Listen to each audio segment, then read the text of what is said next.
Picture this. The year is 1909. The world is undergoing rapid changes. Industrialization is in full swing, and the race to build the biggest, fastest, and most luxurious ships is on.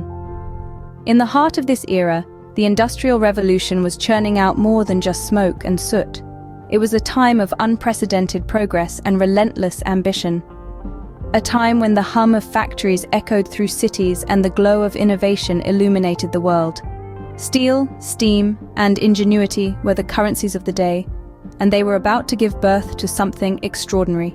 Transatlantic travel was blossoming, with people traversing the vast ocean for trade, exploration, or in search of a new life.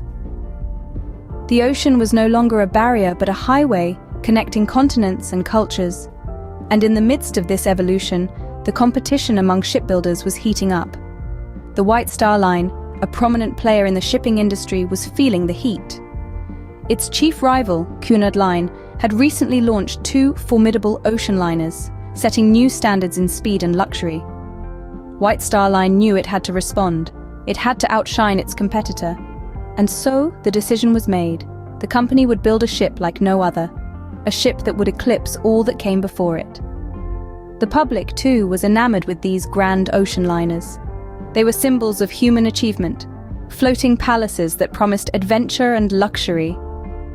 There was a sense of wonder and fascination with these marvels of technology, and the anticipation for the next big thing was palpable. In the boardrooms of White Star Line, the sketches were drawn, the plans were laid out, and the vision was set. A ship that would be the epitome of luxury and comfort. A ship that would be the largest afloat. A ship that would capture the world's imagination. That ship was the Titanic. In this climate of ambition and rivalry, the idea of Titanic was conceived. In the bustling shipyard of Harland and Wolff in Belfast, the construction of Titanic began. The task was monumental, a project of unprecedented scale.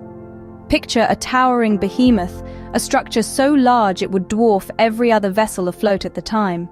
This was the vision of Titanic's chief naval architect, Thomas Andrews Jr., and it was his meticulous oversight that brought this giant to life. Andrews' design for Titanic was groundbreaking. The ship was to be the pinnacle of luxury and comfort, a floating palace that was as beautiful as it was robust. The ship's layout was crafted to cater to the needs of the wealthy, with an emphasis on spacious quarters, sumptuous dining rooms, and opulent lounges. Yet the Titanic was not just about luxury. It was also a marvel of engineering, propelled by a propulsion system that included two reciprocating engines and a low-pressure turbine, delivering a combined output of 30,000 horsepower. But the Titanic was more than just a ship. It was a symbol of the era's technological prowess and ambition. It represented the triumph of human ingenuity over the limitations of the natural world. Titanic's construction was a testament to the spirit of the age, a time when anything seemed possible. Yet, as we now know, this confidence was not entirely warranted. The Titanic, for all its grandeur and sophistication, was not invincible. Its tragic fate reminds us of the hubris of man, the perils of overconfidence, and the ever-present danger of the unpredictable sea. The construction of the Titanic was a labor of love, a Herculean effort that took 3 years of tireless work. Every beam, every rivet, and every panel was meticulously crafted, each a testament to the skill and dedication of the workers at Harland and Wolff. After 3 years of tireless work, the Titanic was ready to embark on her maiden voyage. This marked the beginning of a new chapter in the ship's story, a chapter filled with promise and anticipation, but ultimately ending in tragedy. On April 10, 1912, Titanic set sail from Southampton, England, filled with hopeful passengers. Aboard this magnificent vessel were a motley of individuals, each carrying their unique stories and dreams. The Titanic was more than just a ship. It was a microcosm of society, a floating city, where the wealthy elites rubbed shoulders with emigrants seeking a fresh start in the promised lands of the United States and Canada. Among the passengers, the first class was a spectacle of affluence and glamour. These were the high flyers, the socialites, the industrialists, and the celebrities of the day, enjoying the luxuries of the ship's grand staterooms, sumptuous meals, and opulent facilities. The Titanic was their palace at sea, a testament to their status and grandeur. Yet this ship of dreams was also a beacon of hope for those in the steerage. Emigrants from various corners of the world, carrying little more than their hopes for a better future, filled the third class. They were greeted with accommodations far superior to those of contemporary passenger ships, a glimpse of the prosperity they sought in the New World.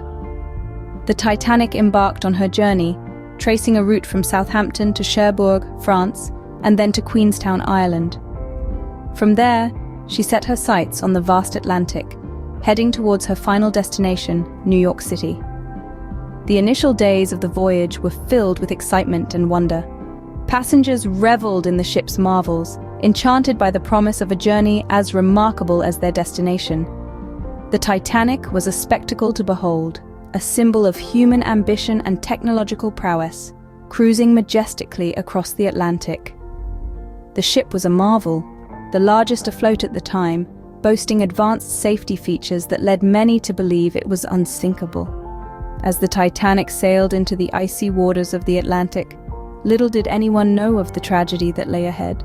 On the night of April 14th, a catastrophe unfolded that would seal Titanic's place in history. The RMS Titanic, a marvel of human engineering, met its tragic end. Under the cloak of a dark, moonless night, it collided with an iceberg in the North Atlantic.